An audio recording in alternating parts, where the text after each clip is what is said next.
Hello, this is AstrologerCoach Sonja Francis, and today we're going to be talking about the upcoming new moon in 19 degrees of Libra, which will be exact on October 12th at 8:06 p.m.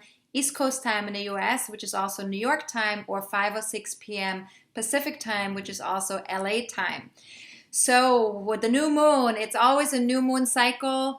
And this particular new moon ends eclipse season, which is great because we have received our upgrades. We're now ready to move on to the next level.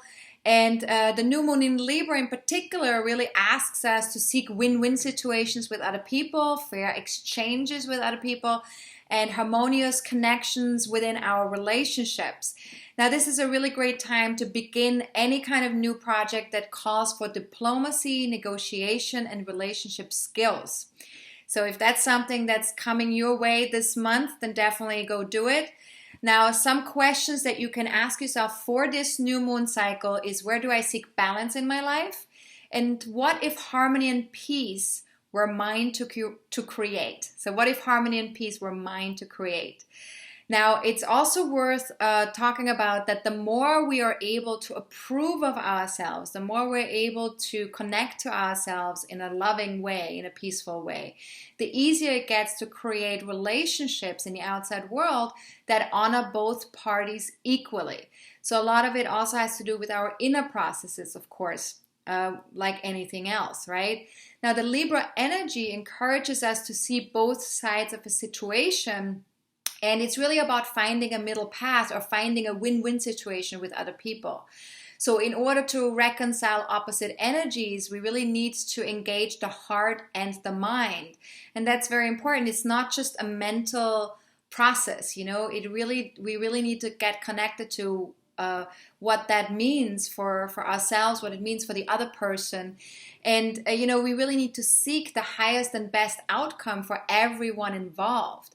So what that means too is that we really need to see everyone involved as equally deserving, because if that's not the case, then it's very difficult to find these win-win situations, right? So as best as we can, we need to seek these mutual beneficial relationships without compromising our essential selves, values, and goals, but at the same time also not compromising somebody else's essential selves, values, and goals, right? So there needs to be some kind of like negotiation there. And that's why Libra is the energy of negotiation, right? Because we're needing to find each other somehow so that both parties can walk away satisfied. Now, the new moon opposes Uranus in Aries. And so this is important because this is really asking us to shift our perception and break free from any kind of relationship that stifles our unique spark.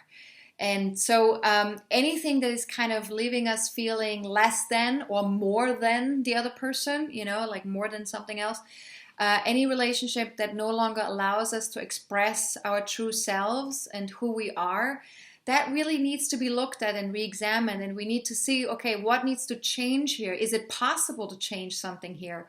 And if we can't change it, then we really need to move away from it or walk away from it or end it. And that's something that this combination is asking us to do and look at right now. Now, Mercury aligns with the North Node in Libra at the time of the new moon. And so this is significant because the North Node is very much connected to our soul's journey. And we've been very much in that North Node in Libra energy for the past 18 months. And so we really are being asked here, with Mercury being there as well, to speak from our heart and to create win-win collaboration and negotiations. And because Mercury in Libra answers to Venus in Virgo, these collaborations and negotiations need to be really realistic, and they need to be practical as well. So we're also invited to really improve our understanding of other people, to really understand, where is this person coming from, or what's going on here, to really create some more acceptance and integration when we're looking at certain situations in our lives with other people, right? And of course, acceptance and integration is something that's also an internal process. So the more we can integrate opposites within ourselves, the less we will project them out onto the outside world. And by owning it, we're more ready and more able to reduce conflict and to increase peace, because we're not seeking to constantly find that other part outside of us, and then that's very often what creates the conflict. So with Mercury having been retrograde for 3 weeks before the new moon happened, and Mercury now being direct, we're really able to use all the things we've learned during the Mercury retrograde and all the integration that we've been doing for the past 3 to 4 weeks, to really bring that now into the outside world and speak more from that place, from that integrative place. Now, if we can see everyone and everything in the world as a reflection of what already exists inside of us, so basically kind of like a mirror effect, right?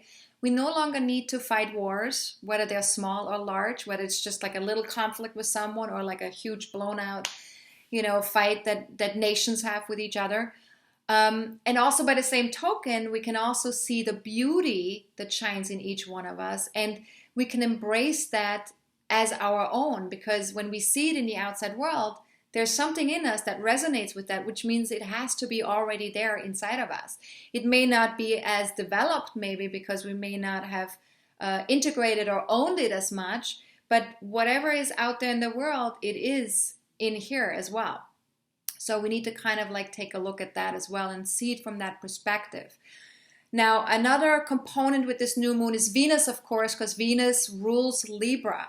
So Venus is currently in a mutual reception with Mercury, and that means that they support each other's agenda. They're in each other's sign.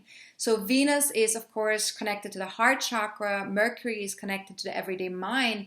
And so as they're supporting each other, there's this sense that the head and the heart are kind of collaborating with each other to make the most out of what it is that we're dealing with on a day-to-day level, right?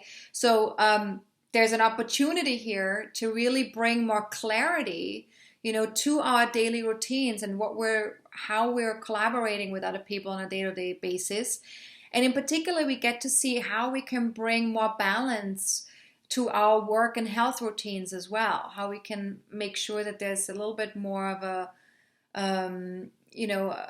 of a sense of, that we're doing what really works for us, and we're integrating things and leaving behind certain things that are no longer working for us.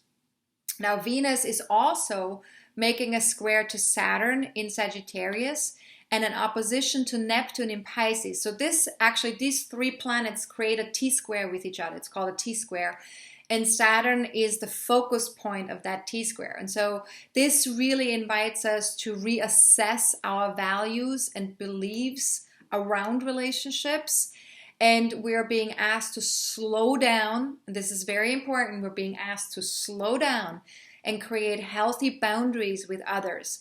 And the way we can create these healthy boundaries is by communicating with other people and connecting with other people and sharing with them what works for us and what doesn't. That's the only way how we can create healthy boundaries. But this also means that we need to assess in every new moment what is appropriate for us. So it's not about just saying okay, this is what I think is okay for me, or this is what used to be okay for me in the past. It's really about checking in with yourself truthfully and going, okay, what is okay for me right now in this moment? And this is not a blank statement. It's not a rule. It's not a principle. It is what is so right now. Really, Saturn wants you to really be in touch with what is so right now. So anytime you're rushing or moving too fast, that will create inappropriate boundaries and rigidity and anxiety and overwhelm. So in order to not have all that, you really want to slow down and check in with yourself every moment of now and go, okay, what is so right now? What is true right now for me, right? So if you want to hear a little bit more about Saturn and Sagittarius on that subject, I did record a video a couple of weeks ago when Saturn started moving into Sagittarius. So feel free to watch that on my YouTube channel or on my website. It's called Saturn in Sagittarius until 2017. And if you can't find it for some reason, just email me and I will send you the link to it. If you email me at info@astrologercoach.com. Okay? Now, the last thing I want to talk about is Neptune. Neptune in Pisces opposes Venus, Mars, and Jupiter in Virgo at the time of the new moon. And so this actually adds a really nice touch of compassion and empathy, even a sense of oneness that can soften our judgments, because with so many planets in Virgo, there's sometimes a little bit of like getting nitpicky and judgy, and you know, we're really wanting to do things well, right? But then sometimes we're hard on ourselves because we want to do so well. So with Neptune there, that brings a little bit of softness to it, and we're a little bit more able to see the irony maybe of certain things, you know, also especially with Jupiter being there, that can add some humor. But also with Neptune, they can add this softness. And so it also inspires creativity in us and the feeling of being guided by intuition. The one thing that you do want to watch out for is you really want to avoid escapism of any kind. And this also includes magical thinking. So if those things show up for you, then just guide yourself back to the higher vibrations of Neptune, which is more about compassion, creativity, intuition, and empathy and oneness with everything around you. Okay, music can be very helpful. I have found that music and sound is a really great way to work with the Neptune energy in Pisces. Okay, now if this new moon had a core message, it would definitely be keep improving your relationships, your relationship to your health, your relationship to yourself, your relationship to others, and to this planet. So any kind of relationship that you can improve, that's the way to go. And you want to also ask yourself for this new moon, you know, where does love need to go? How can I connect to myself in a loving way and talk to myself in a loving way? Where have things gone out of balance in my life? Where do I feel like balance needs to be restored? And where am I standing in service? You know, what am I doing on a day-to-day basis that wants me to be of service to something greater, to something else out there that really supports people? So these are all questions you can ask yourself for the next 2 weeks. And just sit with them. You don't necessarily have to answer them right away. It's also just great to have them running in the background and to just allow intuition to just guide you with the answers of those questions, right? Now, if you do have an ascendant, rising sign, a career point, or personal planets in 17 to 21 degrees of Libra, Aries, Capricorn, or Cancer, this new moon is definitely going to affect you more than other people. But even if you don't have personal planets or points in those degrees and signs, the house placement of where the new moon falls into is equally as important. So you look to see 19 degrees of Libra, where does that fall in your natal chart, in your birth chart? And that area of life is going to be where this new moon will play out for you a little bit more. Now, you want to, if you don't understand what I was just talking about with the degrees and the signs and how to apply that to your birth chart, or you don't even have a birth chart, then feel free to watch my video, How to Read Your Birth Chart. In that video, I also talk about how you can get a birth chart, and I also talk about, you know, how to apply my videos and my weekly forecasts to your natal chart so that it's a little bit easier for you to know, like, where does something affect me and how can I personalize it for me, right? So the video is available on YouTube, but it's also available on my website. If you can't find it, then please email us at info@astrologercoach.com and just write recording in the subject line. And then that way we'll send you a link with some handouts to the video. And yeah, and then also, of course, we want to talk about setting intentions for this month, right? I totally forgot that setting intentions, new moon, of course. So intentions are always best done soon after the new moon becomes exact. And you always want to avoid moon void, of course, phases. So this month, we actually need to wait a little bit before setting our intentions, because there is a moon void, of course, right at the time the new moon becomes exact until Tuesday afternoon, East Coast time. So the best, most potent time to set intentions this month will be from 5:38 p.m. East Coast time, New York time, on Tuesday afternoon, which is October 13th. Okay, so October 13th at 5:38 p.m. until October 14th, which is the Wednesday, October 14th at 8:06 p.m. New York time. So if you live in a different time zone, just either plug in those New York times into a time zone converter, which you can find on Google, or you can just stay in touch with my Facebook fan page or my Twitter page, and then that way you will know exactly when to set your intentions, because I will post during that time.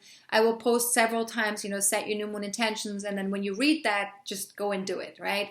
And the intentions, you always, set them in the now time, and you always set them in a way that it's something that you can feel connected to, that's something that resonates with you, and you want to align them with the new moon energy. So whatever I talked about in the video, that's what you want to kind of align it with. Okay, if you want to set intentions after those times that are the most potent times, let's say you watched the video a little bit later, then you can still do that. However, I would do the new moon intentions as close to the new moon as possible. So if you're already watching the video, like when it gets closer to the full moon, by that time it's probably a little bit too late to set your new moon intentions. So you just wait until next month.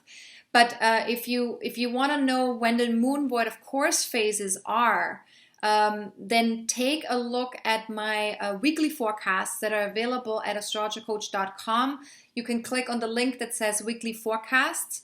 And you can also get those weekly forecasts sent to you via email if you like, if you want to know each week what's going on, if you're passionate about astrology. That's definitely an option. I have a mailing list. If you email us at info@astrologercoach.com and just write weekly forecast in the subject line, you will be added to that particular mailing list. There's also another mailing list that's just for a newsletter, which is sent out twice a month. And so if you want to be part of that newsletter mailing list, then just send me an email and just write newsletter in the subject line, and you'll be only added to that mailing list. So whatever is good for you, if you want to do all of it, weekly forecast and newsletter, that's possible too. Then just write in the subject line weekly forecast and newsletter, and then we'll know you want to be in both mailing lists. All right. Now, I hope you have a fantastic new moon. If you have any general questions about the new moon, about astrology, I'm always happy to answer those. You can send me an email to Sonja@astrologercoach.com. That's SONJA@astrologercoach.com. However, if it does involve me looking at your birth chart, if it's something more personal, I will ask you to book a reading, just because I need to honor my time, and I also want to make sure that I can answer your question fully and completely and to your satisfaction. So readings are available also on my website. There's a link on my website that says, services, to all my services, and you just click on that link and you'll get to the services page. And that's on astrologercoach.com as well. All right. So see what's available. Have a fantastic new moon. And I should also mention that my fees will be going up after October 12th. So if you're watching this video before October 12th, you can still get readings at the old fee, the old price. And these readings won't expire until April of 2016. You have 6 months to use up the readings that you're buying right now. So if you want to kind of stock up on readings for yourself or for other people, at the old rate, then feel free to do that. That's definitely possible. All right? Just let me know, and I will keep track of people who buy readings that want to use them at a later date. All right? Have a fantastic new moon. This is Astrologer Coach Sonja Francis. Goodbye.